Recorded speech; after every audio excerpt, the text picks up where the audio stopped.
يسمع سيدنا النبي عليه الصلاة والسلام إن أبا سفيان هيخرج مع قافلة تجارية إلى أرض معينة. المشركين في مكة نهبوا أموال المسلمين بعد الهجرة، أخذوا كل بيوتهم وأموالهم اللي موجودة في مكة نهبا وظلما وعدوانا.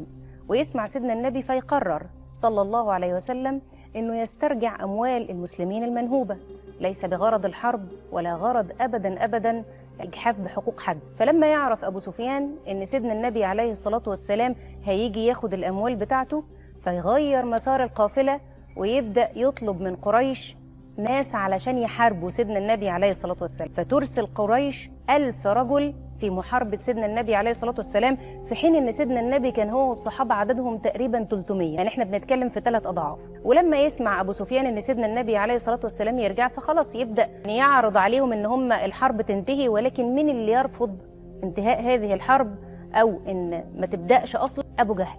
يقول لهم لا، نظل في مكاننا نرقص ونعزف الموسيقى ونوقد النار العظيمة حتى تهابنا العرب. وسيدنا النبي عليه الصلاة والسلام يضطر لهذه المعركة، ولم يكن أبدا قصده من البداية أن يكون في معركة في يوم بدر، حتى أن هذا اليوم كان يوم فارق في حياة المسلمين، لذلك سمي بيوم الفرقان. أبدا لم يكن فيه غزو ولم يكن فيه بدء بالحرب ولم يكن فيه بدء بالمعركة، وإنما اضطر سيدنا النبي عليه الصلاة والسلام.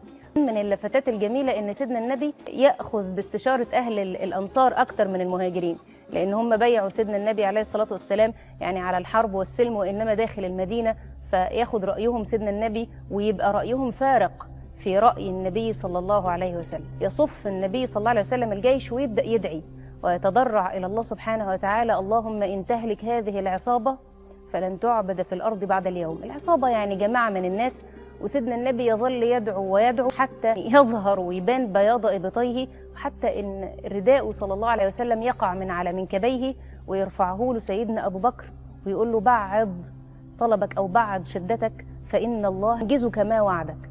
بيقول له يعني اهدى، إن ربنا سبحانه وتعالى أبدا لا يخزيك. ويظل يدعو سيدنا النبي عليه الصلاة والسلام حتى تأتيه البشرى من السماء. وما يبدأش النبي بالغزو ولا بالقتال، وإنما استفزاز المشركين. يجي سهم طايش على واحد من المسلمين قبل البداية كنوع من الاستفزاز، فيصيب قلب حارثة بن سراقة قبل ما تبدأ المعركة وقبل أي حاجة، حتى إن هذا الرجل تأتي أمه بعد المعركة وتسأل النبي عليه الصلاة والسلام: هل هو من الشهداء فأفرح أم هو غير ذلك فاجتهد له في البكاء؟ فسيدنا النبي عليه الصلاة والسلام يبشرها إن هو من أهل الفردوس الأعلى. وتتوالى مواقف استفزاز المشركين، فيقف أبو جهل ويقول: من مبارز؟ هل منكم من مبارز؟ تخيل كده واحد يقف ويقول يعني أنا عايز راجل منكم يجي يبارزني ويجي يحاربني. استفزاز. يخرج 3 من الأنصار فيسألوهم: انتوا مين؟ فيقولوا: نحن فلان وفلان وفلان. فيقولوا لهم: لا، ليس لنا من قتالكم من شيء.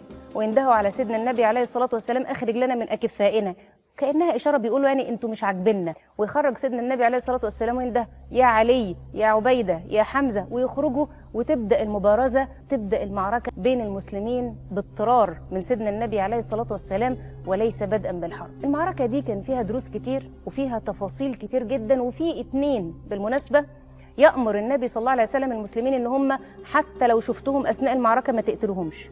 والأسباب سيدنا النبي عليه الصلاة والسلام يعلمنا فيها دروس وعبر كتير. الملائكة تحارب مع المؤمنين في اليوم ده، حتى إن بعد المعركة واحد من الصحابة يقول: كنت أسمع أقدم حيزوم أقدم حيزوم، فأرى المشرك قد استلقى على الأرض وكأن أحدا قد قتله. ويخبر النبي عليه الصلاة والسلام، فسيدنا النبي يقول له: هذا إمداد الملائكة